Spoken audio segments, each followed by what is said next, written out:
Hello, everybody, and welcome back to Cow Talk. I'm your host, Ben, and today we have the final episode in our series about the conflicts surrounding cattle farming here in South Korea. Over the past episodes, we heard from farmers, residents, and even local governments. It's clear this is a multifaceted issue with no easy answers. Both sides in the debate have valid concerns and reasonable demands. But today, we focus on resolutions. What can be done to bring farmers and communities closer together? How might local governments act as mediators of these conflicts? In this episode, we consider options for moving forward that include government initiatives, technological solutions, community mediation, and economic reconstructing. Let's now turn to the possible resolutions. Let's see first what the function of local governments is. They are at the heart of this conflict, caught between enforcing environmental regulations and supporting their agricultural economies. One of the clearest paths forward is increased financial support for farmers. This is often very costly for most farmers, especially when it involves environmentally friendly technologies like odor control systems and advanced manure management. This is where the local governments come in handy. They can offer them subsidies, loans at low interest, or even tax breaks. In some regions, farmers who adopt such sustainable technologies get some form of subsidy that keeps them commercially viable but with a reduced ecological footprint. But financial aid isn't the only tool governments have. Stricter but balanced regulations are also key to resolving this conflict.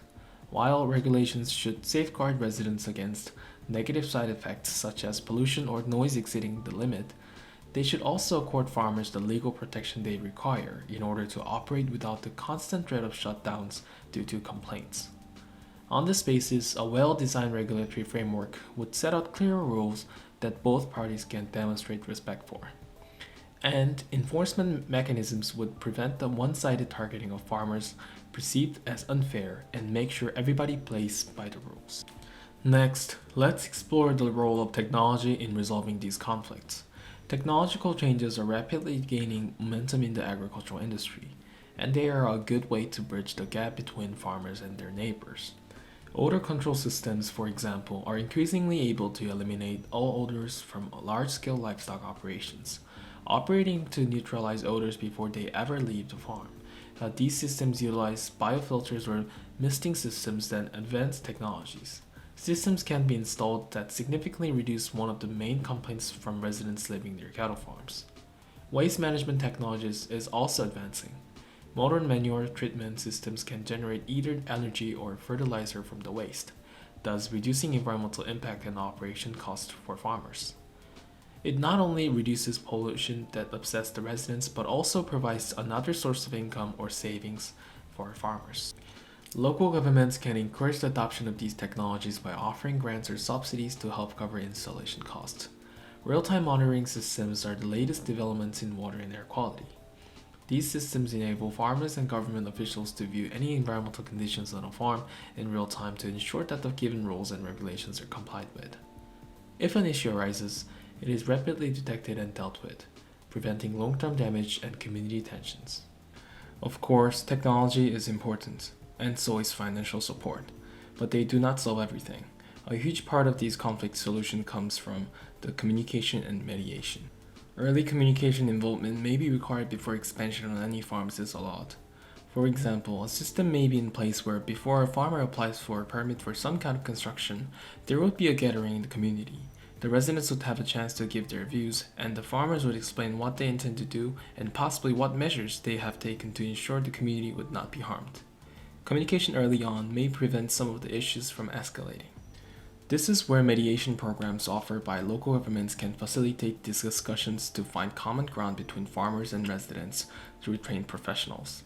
They build trust and ensure that both parties are heard, which decreases the chances of future legal disputes. Another innovative approach is one of the collaborative development plans. In some areas, farmers and residents sit down together to design mutual infrastructure projects to the benefit of all parties.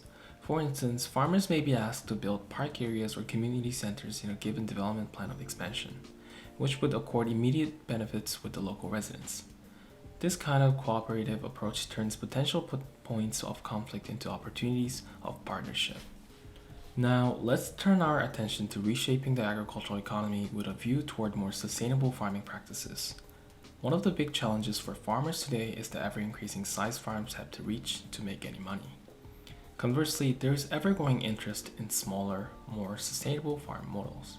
Instead of the expansion of large-scale operations, governments can support farmers to focus on small-scale intensive farming practices that emphasize quality rather than quantity. Organic farming, pasture-based systems, and specialty livestock operations targeting niche markets could also be included. The promotion of these smaller models reduces the need for large expansions and lessens the impact on local communities. More importantly, agrotourism provides another avenue that helps in filling the gap between farmers and residents. Opening the farms to the public for tours, educational programs, or farm-to-table dining could help a farmer establish a positive relationship with his neighbors. Agrotourism educates the residents on the importance of farming and at the same time provides farmers with an additional stream of revenue. As we have seen throughout this series, this tension between farmers and residents is knotty but not intractable. The solutions discussed today are government support, technological innovation, community dialogue, and reshaping the agricultural economy a way forward. It's a matter of balance. Farmers should be able to farm both profitably and sustainably. The residents, on the other hand, have a right to a clean and peaceful environment. Hopefully, there is a way that farming and community life can coexist together in harmony.